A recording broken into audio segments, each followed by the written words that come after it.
Todos nós, em algum momento da vida, seremos visitados pela dor da despedida. Perder alguém que amamos nos cala por dentro, nos fragiliza, nos lembra de que somos passageiros neste mundo. O luto chega como um hóspede inesperado, e com ele vêm as memórias, as perguntas, os silêncios e o vazio. Talvez você já tenha passado por isso, ou talvez esteja vivendo esse tempo agora. E é nesses momentos, quando as palavras falham e o coração pesa, que buscamos algum sentido, alguma luz que ilumine a escuridão. É justamente nesse lugar de dor que o capítulo final de Gênesis nos encontra. Lá está José, o homem que um dia governou o Egito, que interpretou sonhos e salvou nações. Agora está de joelhos em silêncio,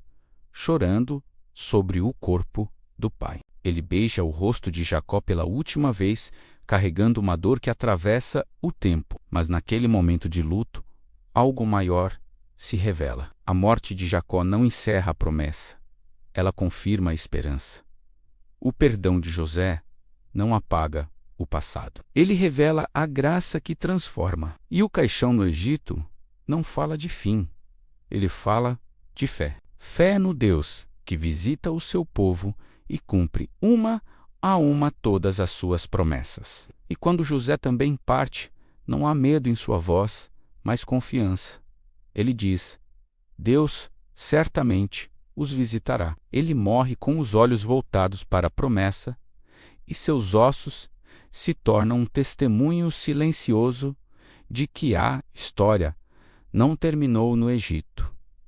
Gênesis capítulo 50. Então José se lançou sobre o rosto de seu pai, chorou por ele e o beijou com profunda dor. Em seguida, ordenou aos médicos a seu serviço que embalsamassem o corpo de seu pai. E eles fizeram isso com todo cuidado. Gastaram 40 dias no processo, pois esse era o tempo exigido para o embalsamamento. Durante 70 dias, os egípcios choraram por Israel, em sinal de luto. Quando terminaram os dias de luto, José falou à casa de Faraó: Se encontrei favor diante de vocês, peço que levem minha palavra a Faraó. Meu pai me fez jurar, dizendo: Eis que vou morrer. Sepulte-me no túmulo que preparei para mim, na terra de Canaã.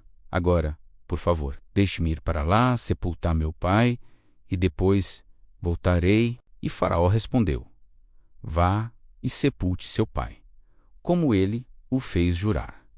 Então José partiu para sepultar seu pai. Com ele foram todos os oficiais de Faraó, os mais importantes da sua corte, e os principais homens do Egito foram também todos os da casa de José. Seus irmãos e os da casa de seu pai ficaram apenas na terra de Gósen as crianças, os rebanhos e o gado.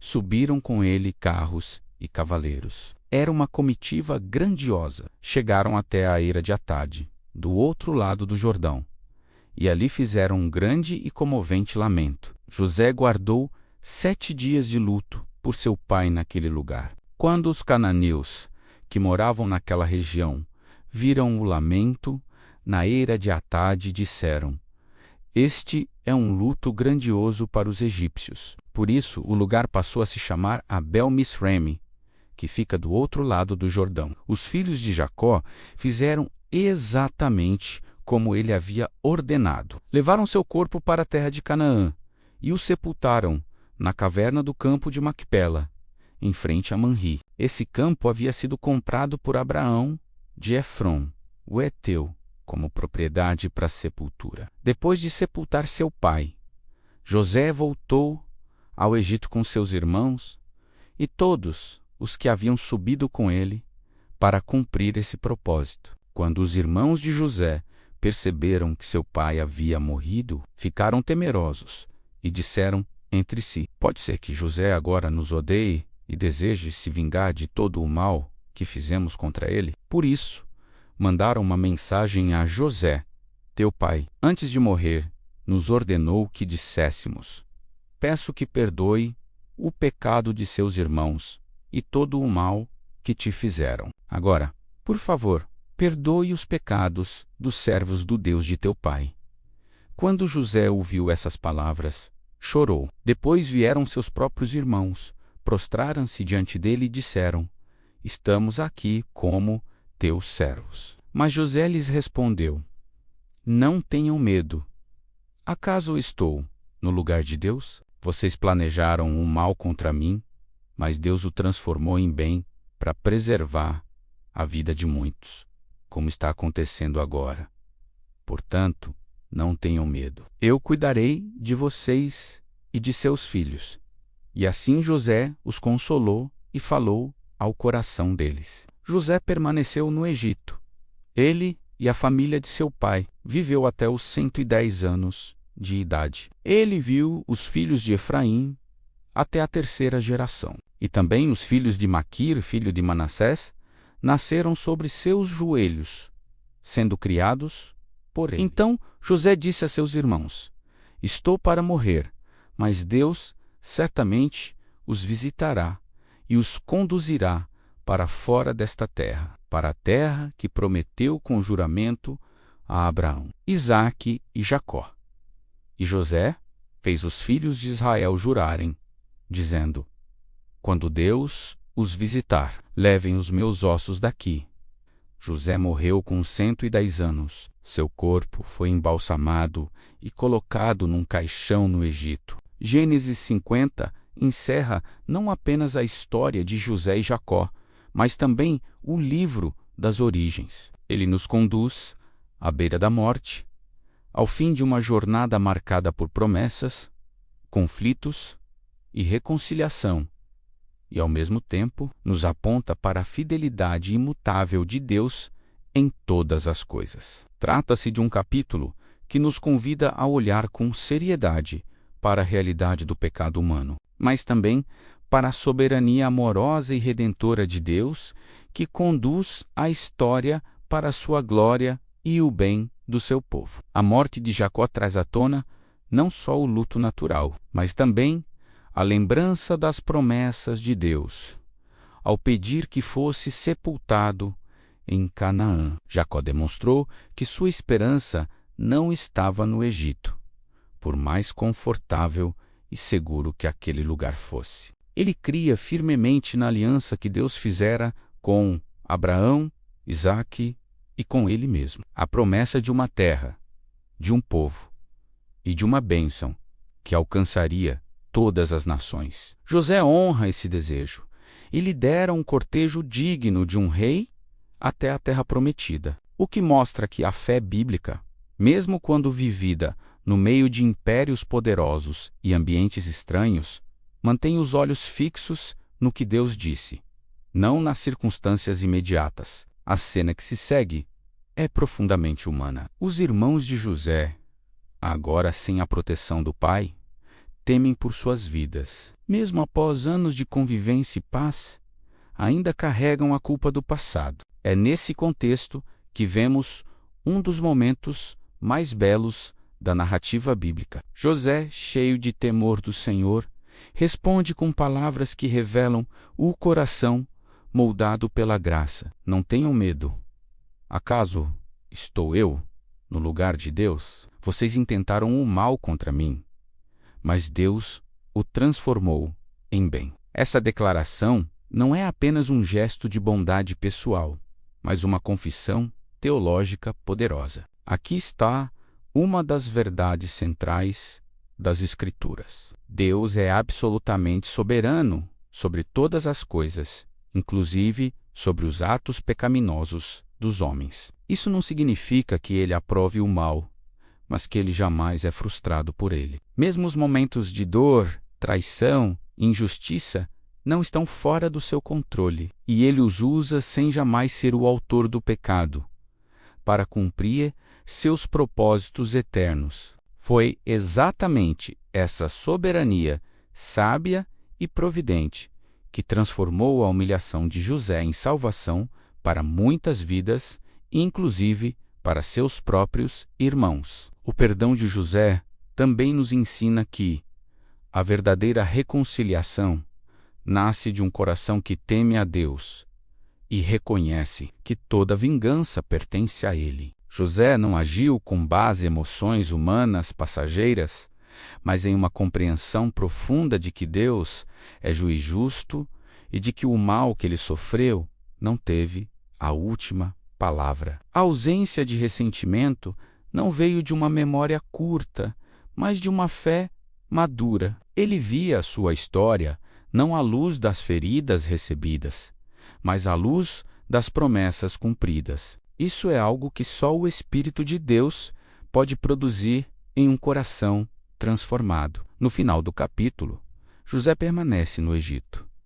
Vê a geração de seus filhos e netos crescer, mas continua com os olhos voltados para a promessa. Ao se aproximar da morte, ele faz com que seus irmãos jurem que levarão seus ossos quando Deus os visitar. Ele não diz se Deus os visitar, mas quando sua fé não era abstrata ou sentimental, era concreta e fundamentada na palavra do Deus da aliança. Essa confiança aponta diretamente para a esperança cristã, assim como José olhava para a terra prometida futura. Nós em Cristo olhamos para a nova criação, onde não haverá mais dor, morte ou pecado. E mesmo que nossos corpos descansem em terra estranha, nossa esperança é viva, pois temos uma herança que nos está reservada nos céus. Essa história nos ensina a viver com os olhos na eternidade, a lidar com o mal de forma piedosa,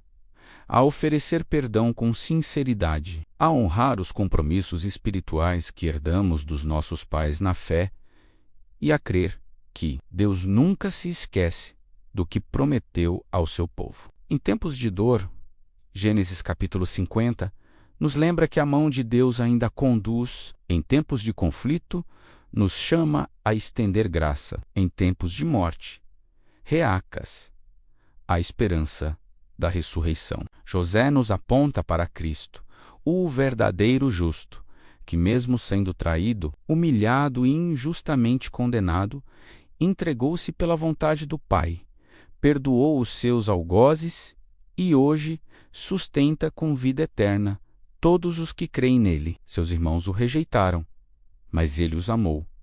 Ele não apenas lhes deu alimento, mas paz. Não apenas sustentou os filhos deles, mas ofereceu perdão completo. Cristo fez o mesmo conosco. Não recebemos dele segundo os nossos pecados, mas segundo a riqueza da sua graça.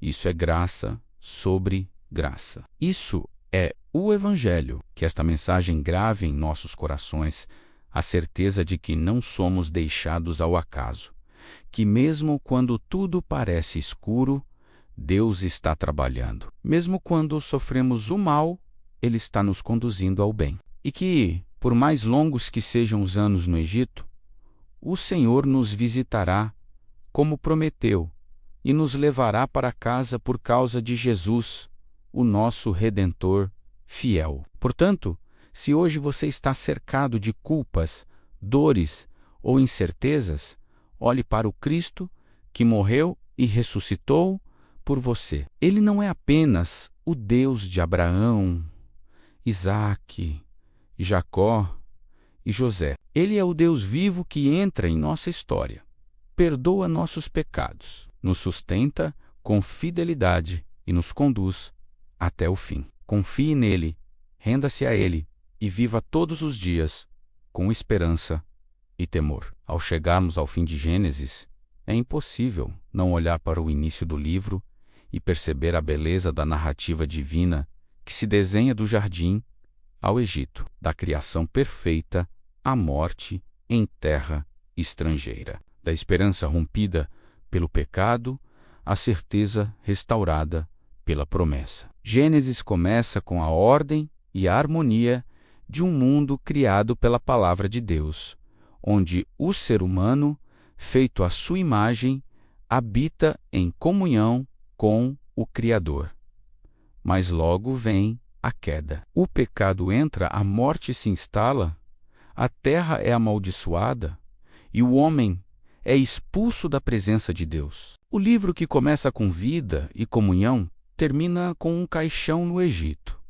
Mas esse caixão não é sinal de desespero. Ele é testemunha silenciosa da esperança. José morre, mas morre crendo que Deus visitaria o seu povo, crendo que, assim como prometeu, o Senhor os tiraria do Egito, crendo que seus ossos um dia descansariam na terra que apontava para uma promessa maior. Ao longo de Gênesis, vemos lampejos dessa promessa: o descendente da mulher que pisaria a cabeça da serpente, o sacrifício substituto no Monte Moriá, o sonho de uma escada que une céu e terra. E agora, no final, a certeza de que o mal não triunfa, porque Deus reina. Tudo isso encontra seu cumprimento pleno em Jesus Cristo. Ele é o verdadeiro Filho prometido, descendente da mulher, que esmagou a cabeça da serpente por meio da cruz. Ele é o verdadeiro José, rejeitado por seus irmãos, vendido por moedas de prata, humilhado e exaltado, para salvar muitos. Ele é a escada entre o céu e a terra, o mediador da nova aliança. Ele é o Cordeiro que substitui o pecador. Ele é o descendente de Abraão, em quem todas as famílias da terra são abençoadas. Ele é o Deus que visita o seu povo, não apenas para tirá-lo de um Egito geográfico, mas para libertá-lo do cativeiro do pecado e da morte. O livro que começa com a vida perfeita e termina com a morte de um patriarca aponta em cada página para aquele que é a vida eterna, o segundo Adão, o Senhor da história. Em Cristo, o caos do Éden é redimido. A vergonha da queda é coberta. A maldição é revertida. A terra prometida ganha contornos eternos. E a sepultura, em vez de ponto final, torna-se apenas o prelúdio da ressurreição. Portanto, quando lemos Gênesis do princípio ao fim, somos levados a contemplar a fidelidade de Deus, a profundidade do pecado humano e, acima de tudo, a glória do Redentor prometido. O caixão de José no Egito não é o fim da história, é o lembrete de que a promessa permanece viva. E nós que vivemos depois da cruz, sabemos com toda a certeza: Deus já visitou o seu povo em Cristo. E um dia Ele nos levará para a verdadeira Canaã, onde não haverá mais morte, nem luto, nem dor. Até lá, vivamos como José, firmes na palavra, cheios de esperança, olhando para a frente, não para o Egito que passa, mas para o reino que não pode ser abalado. Deus te abençoe. Se você gostou desse vídeo, não se esqueça de deixar seu like, pois isso nos ajuda a proclamar e levar o Evangelho a mais pessoas. E se ainda não é inscrito, convido você a se inscrever no canal e ativar o sininho de notificações para não perder os próximos conteúdos. Que Deus abençoe grandemente a sua vida.